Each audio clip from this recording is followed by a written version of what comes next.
Hey, welcome to the latest edition of Ragic Office Hour. Let's get started on your questions. First question, difference between a backup and a snapshot. Can you please describe what is the difference between the backup and a snapshot? Do they contain the same backup data or are they different? Yeah, they're essentially the same data. If different, where can I find what's included in each? They're basically the exact same data.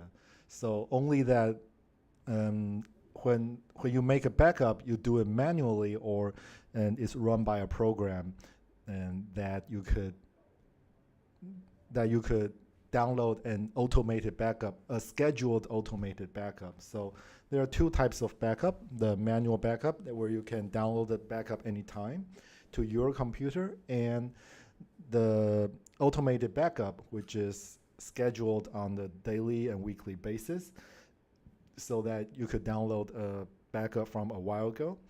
And for the snapshot is that when you click on the snapshot, it's gonna back up your database to another server, and it basically it backs up to the Amazon S3, so that you have a snapshot of your current database at the time of your snapshot on the Amazon S3, AWS S3. So yeah, that's basically the difference, but the data is the same. The data in the backup and snapshot are the same. Snapshots are taken and transferred to an online storage location like AWS S3. All right. Next question. Working with link and load. Thank you for your patience. It's a long, complicated question. Let me see. Wow. All right. Our business is in auto spare parts. It's about linking numbers together for quick search and for correct fitment and availability. Could you help me with an example for a process in a database to link the below information? For example, we have OEM item. This number is the main number for an item. That's called a brake pad by Mopar brand, which superseded with a superseded OEM number, this number with a replacement OEM number. Okay, so I suppose you would like to have a way to have this number, and you can maybe link and load the superseded OEM number and replacement number. So all the above are coming under one brand called Mopar, okay? So by Mopar brand, and those above numbers are for one part. That's called a brake pads, and they should fit for each other. So I suppose these are the same thing, and they should fit for each other. They're numbers. We have now 3 other brands that manufactures the same brake pads, okay? But they have their own identifying number. We call them aftermarket parts. Okay, so this is the original, and there are the aftermarket parts. So let's say Wagner have this part number, Ray Bestos have this part number, Power Stop has this part number. Okay, so these are A and B and C could fit for the main OEM part number 1. All right.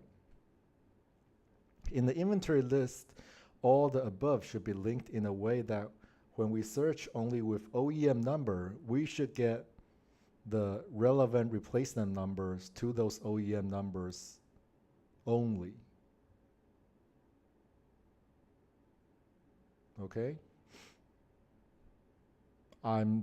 For now I'm guessing that we could have a table for all the OEM parts and have a subtable containing the replacement parts for all the OEM items.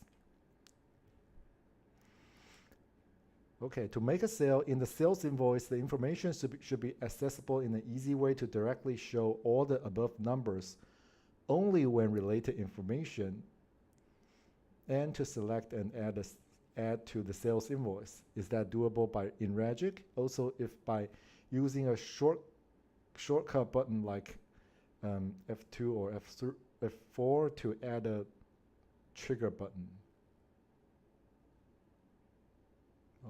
Okay, I'm not exactly sure what you mean by trigger shortcut button, but maybe with a Ragic action button. I'll show this in the demo.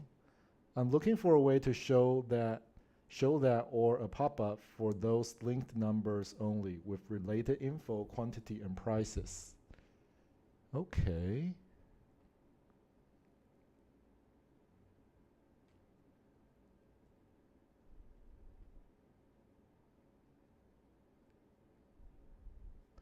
So so we have for an OEM part, there are three numbers. We have an OEM number, a superseded OEM number, and a replacement OEM number. Okay.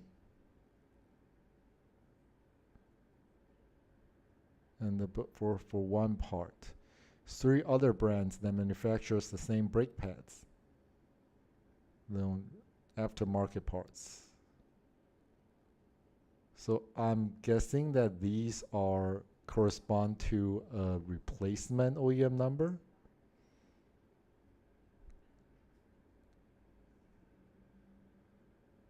Part OEM number 1. When we search with OEM number, we should get the relevant replacement number to those OEM numbers only.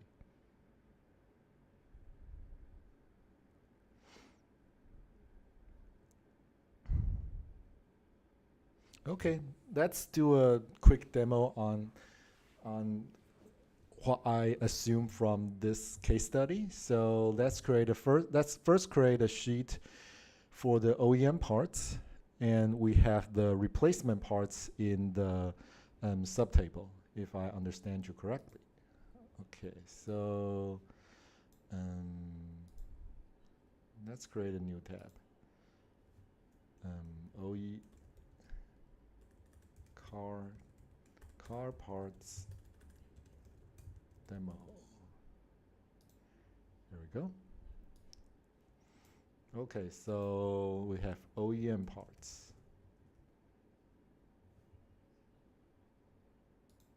Oops.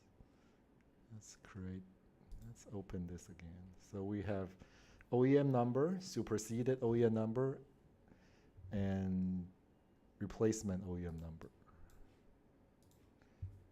So for a part, we'll have OEM number and superseded OEM number and replacement OEM number. All right.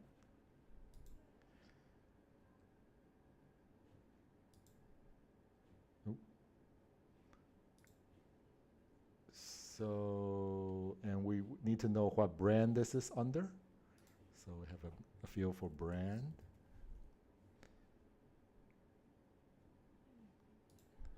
And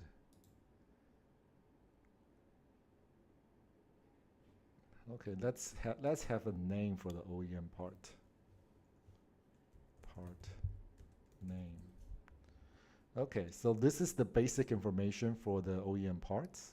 And brand, usually the brand could be linking to another sheet. So I'll be doing the linking to another sheet a bit later. So that's the first part of the sheet. Let me save it first. Okay, then let's talk about the possible replacement parts for this OEM number. So we could have multiple replacement numbers. Okay, so replacement OEM number and brand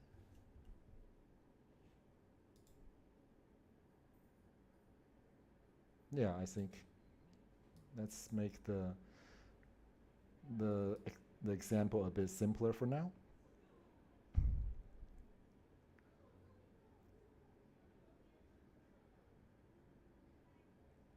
Okay, yeah. So this is the design we have right now, and let's create a sheet for the brands so that we could choose a brand from another sheet. So we create another sheet called the brands. Brand ID, brand name. Yeah, we could have a lot more data for this, but let's just leave it with two fields for now. Okay, so we have a brand called Mopar, right? Mopar. Okay, so this is the brand name we have. Okay, let's have another brand, other brand. Okay, so now we have two brands, and let's go back to OEM parts and link them, so that when you are entering an OEM part, you could use link and load to choose a brand. Let's say we choose a brand name. I think this will be a bit easier to use. Okay, and also we could do another link, like we could create a new set of link that choose a brand name here. Okay, so we have in two places where we link to the brand sheet, so that you could, so that for the OEM parts or the replacement parts, they could be linking to the same brand sheet. Okay, so let's go back to the original question. We have an OEM number. This is the main OEM number. So let's create a OEM number here, and a superseded OEM number here, and the replacement OEM number here, and the brand is Mopar. Part name, braking pad, brake pad. Okay, brake pad. Okay, so oh, they have three other brands. So we could create a brand called Wagner. Okay, so we have Wagner here, and the replacement OEM number is this one. And for the next one is Ray Bestos. We could create them here, choose a brand, click new, create a new brand if it's not already created, and Ray Bestos. Their part number is Ray 12345. And finally, the third one, let's create one that's called Power Stop. Power Stop here, and their part number is PS12345. Okay. And this is the basic structure of the OEM parts. And if you want to search for replacement parts, you could simply, if you want to give it the ability for users to search the replacement parts, you could just simply create a new sheet from the subtable parts and the OEM parts. Okay, so when you search for OEM number here, like if you search for this and you find this, then you will be able to know that, oh, there are three other brands that has this OEM number, brake pad, and the replacement OEM number are these. Yeah, I think this should mostly fit your requirement here. Okay, so when you're making a sale, you should be able to choose a replacement part, like let's say we have an invoice, right? Invoice to make a sales invoice. All right, sales invoice.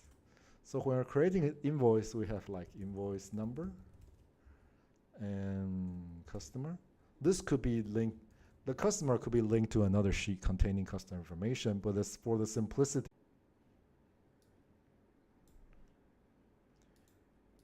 All right, so now let's do a link and load with the replacement parts. And you should be able to use OEM number to find the replacement parts. And you could say it's brand and give it an OEM number here, so that when you're choosing an item, it gives you more information of the OEM part that you're creating. But these, of course, these are loaded fields. They are not needed. If you don't need them, you can remove them. But I just add them for the sake of this exercise. And quantity. Oh, we don't have like a cost or this price field yet. So, but you get the point. You could add the list price to the replacement OEM sheet. Oh, let me just add it anyway. So you could have more detailed pricing here, like list price, so that you could load this price when you are creating a sales invoice. So let's add this price here, so I could more easily enter a price here. 1, 2, 3. Okay, so you have this price for all different types of replacement parts. And now you could do the link and load again to add the replacement parts, also adding this price here. All right.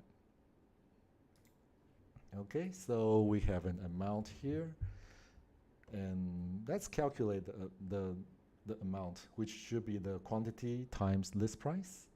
So let's say its quantity is a D4 times E4. So this is the amount, and the total will be, let's give it a formula too. It will be F4. Okay.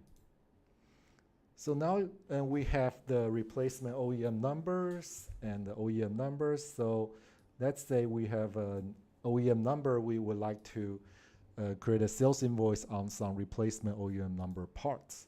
So we have OEM number here. Or if you want to use a replacement OEM number or superseded OEM number, you could also, do a search there. But let's do a sales invoice here and create one invoice number. So like this. This is just a simple header for the invoice. And when you're choosing this, you could just use the OEM number to search for related replacement parts. So, oh, let's use the cheapest from Wagner. So we choose Wagner. It's gonna, this OEM number is from brand Wagner. It has this original OEM number, and this is the replacement OEM number. So if we need one break, so the total amount will be $122, and you can create the invoice pretty much like this.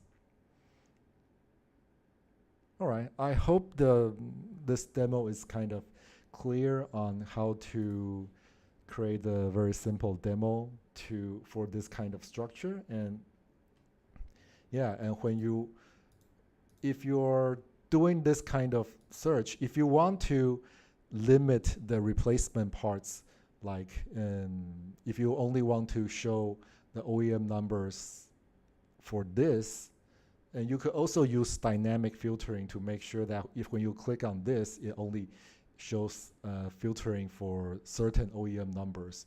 Or you could say, oh, I want to do a dynamic filtering, so I only show power stop brand for the replacement parts. Let me do a simple demo for the dynamic filter too. So if you want to do a dynamic filter, we could say that, oh, on the sales invoice, the customer can say he has a preferred brand. Okay, and the preferred brand, you could also link this to to the brand sheet. So you could choose you could create a new set of brand. You choose a preferred brand here. Okay. So when you choose a preferred brand, you could use all the brands. But if we have a dynamic filter, we will be able to choose which brand that it should show. So value on the other sheet is brand, and it should match the preferred brand of this sheet, meaning that the brand that the replacement part that we choose should have the same brand name as the preferred brand name here. Okay? So this is the dynamic filter that I just created. You can always go back to the link manager to check the current configuration. Oops. So brand would equals preferred brand. All right, let's save and try it out. So when you're creating a new one, you could say, oh, I want the customer prefers Wagner. So when you're choosing an OEM part, it's gonna filter out only the Wagner brands. So this is how you use a dynamic filter to make sure that when you're choosing an item from another sheet, that only records that matches a certain filter will show up here. Okay.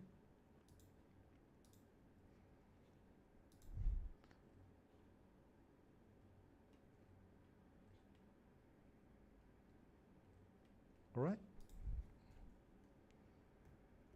Great use case. Please see the webinar recording for a full demo. All right. And if you have any other questions about the whole demo, feel free to use the comment section to ask the questions, and I will give a more detailed explanation on the webinar next time. Okay, next question. Link selections in sales. Jeff need to know how to link selections in sales and if link validation could work as well for it. Link selections in sales. Okay, here's an example. I have 2 to 4 cells depending on each other. So that's one way to do it if you're selecting items from another sheet. So you should be using the dynamic filter that I just showed you. Could you show an example for multi-selection cells linked? I believe this is linked to each other for an external sheets. I believe like linked to another sheet. Yeah, I think you're referring to the dynamic filter. Dynamic filtering.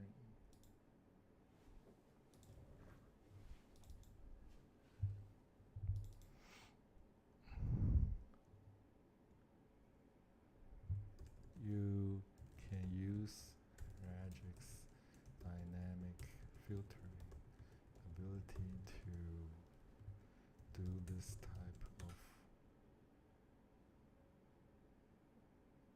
filters for linked fields. Please see on dynamic filter on the previous question.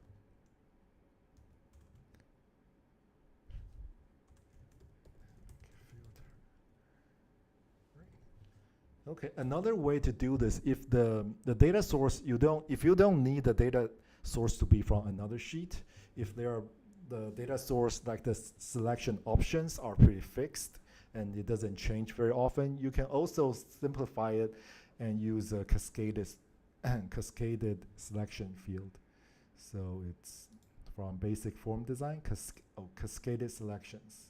You can also use cascaded selections that you could say, oh, if you choose this, and on the next selection field, there are only these choices that are available. So, and these can have multiple levels, as many levels as you need. So you could choose from a major category, and you can, and then choose an intermediate category, and then you can choose a minor category, and you can choose items from the minor category. So it can have many levels if you're creating a cascaded selection. And same thing for the categories, for the minor categories, and fourth sheet for the detail items. And you can use dynamic filters to filter out from sheet A to sheet B and for these steps. So both linked sheet with dynamic filters and cascaded selections, they can both do the same thing. That you could choose a major item, and then when you're choosing a minor category, and it only shows minor categories that matches the major category. You can also consider cascaded selections if you don't need your options to be managed on a different sheet.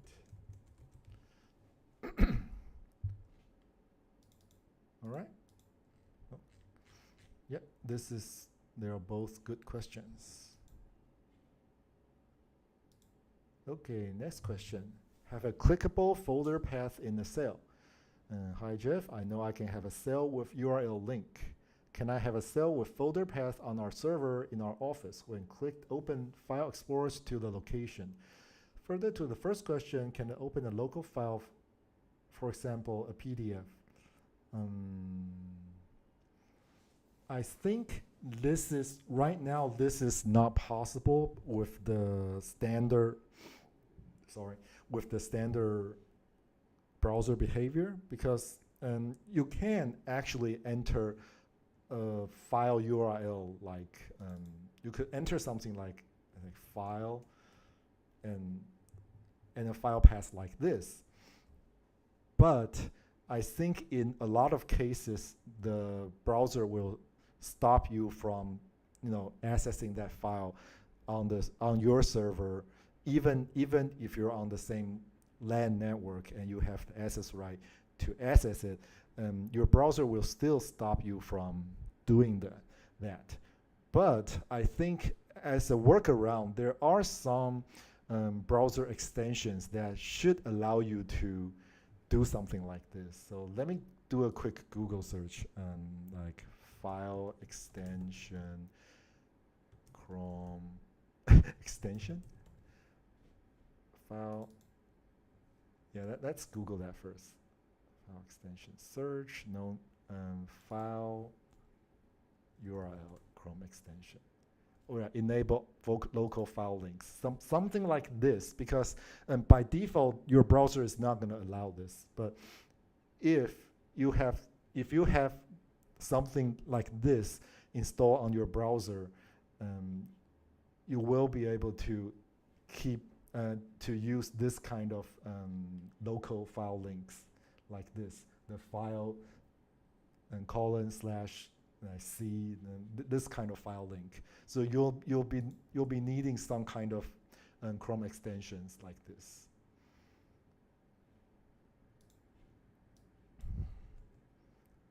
Like this is a new security requirement, like since October 2023. This is not possible in default Chrome behavior anymore, since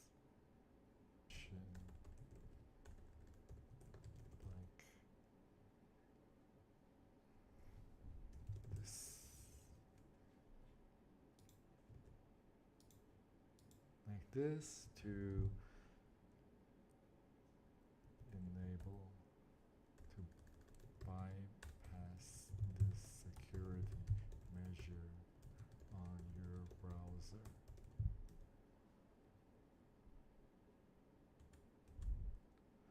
When this type of extension is installed, you will be able to use file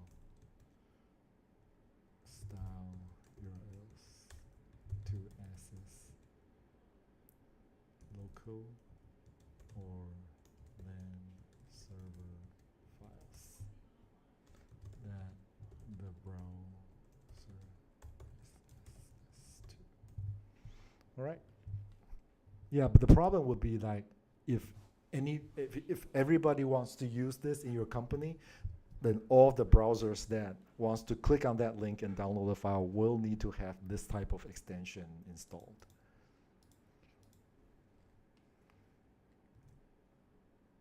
And of course, this kind of is a little bit not that good for security, because if there's some hacker targeting this kind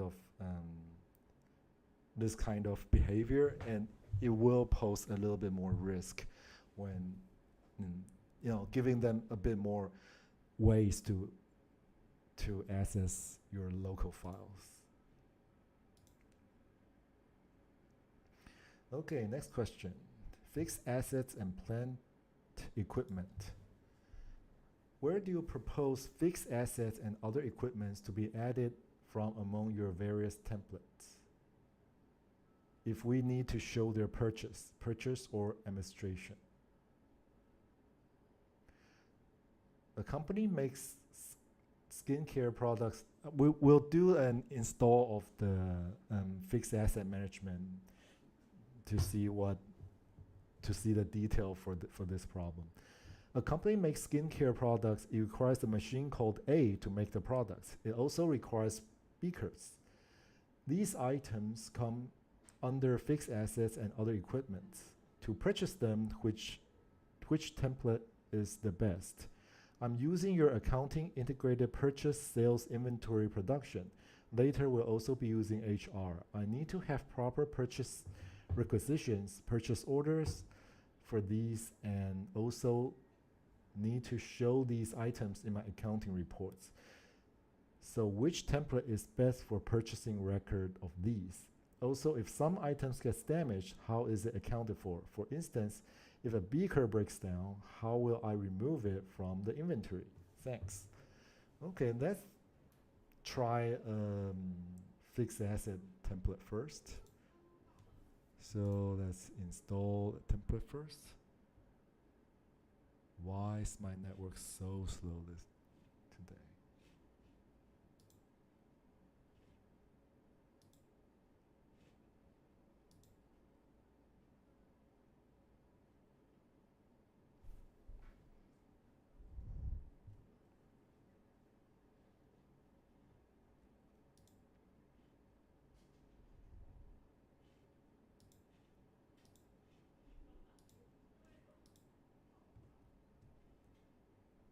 It's down there, so.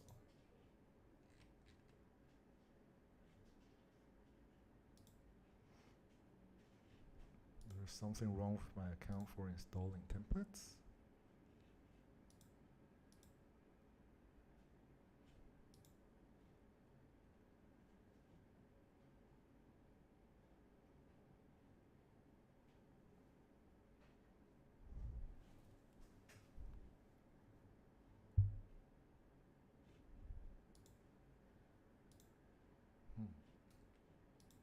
Okay, I'll need to look into the technical issue with the template install on this webinar account.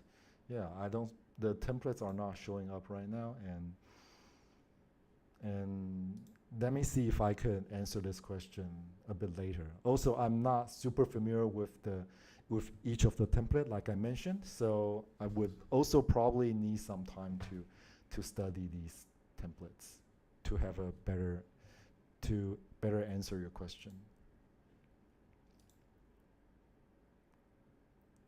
Okay, this is the same question. Can you describe the differences between the backup and the snapshot? Do they contain same data? And they're the same data.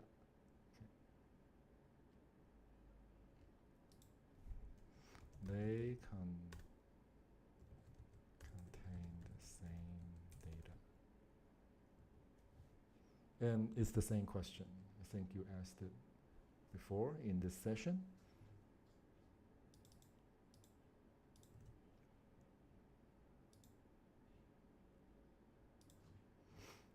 Okay, next question. Reports drawing from two data sources. I like to show how to create a report drawing from two sheets in general. Right now, I think all of our reports draw data from one single sheet. Take, for example, Ragic's balance sheet and income statement. The report is created from both account titles and voucher detail sheet. Yeah, I know for the accounting sheets or the sheets that our custom sheets that we created, we are able to create sheets that reports that draw data from multiple data sources. But right now we don't have a report that you can use to draw data from multiple sheets. Yeah, so right now it's not, we don't have support for these kind of reports yet.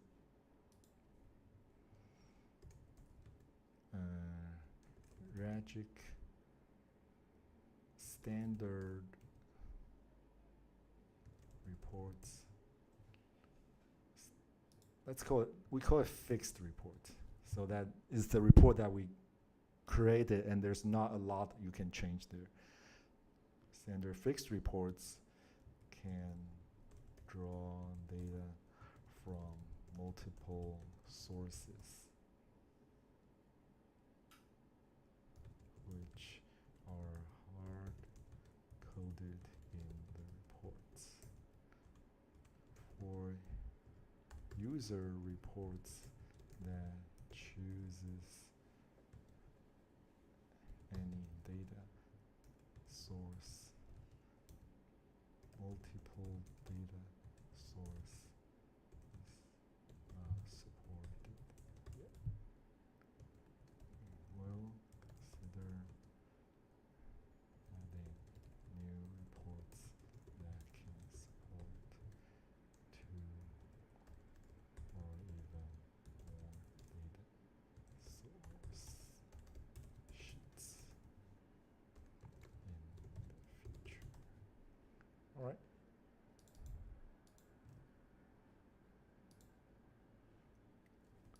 Okay, next question. Is HMAC available? I have a DIY fingerprint reader, which I would send fingerprint scans to Ragic. Okay, so that's along with HMACs. To my understanding, HMAC is kind of like a crypto function that you could encrypt with a private key to encrypt data with a private key. So I like to know whether Crypto.js is available for use in JS workflows. And right now, no, we don't have Crypto.js yet. So I could verify whether the received data is authentic or not. The payload should look like this.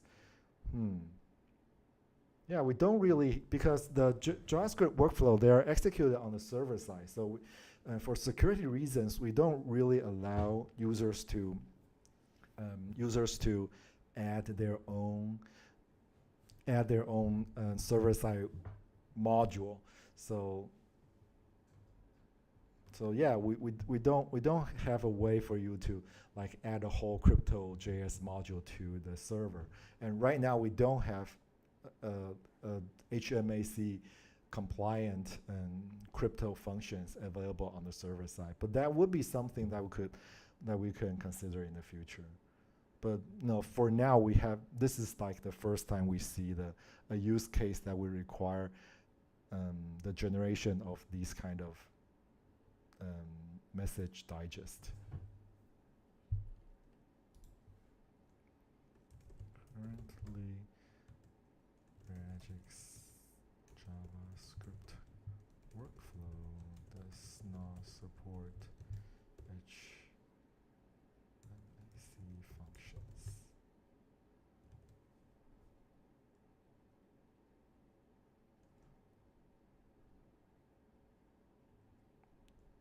We will consider adding this type of support in the future.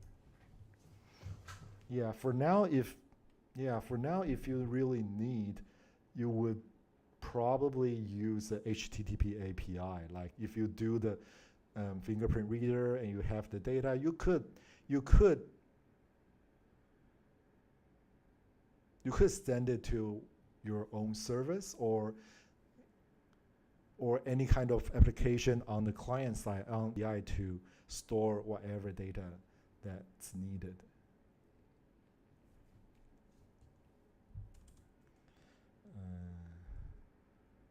For now, it would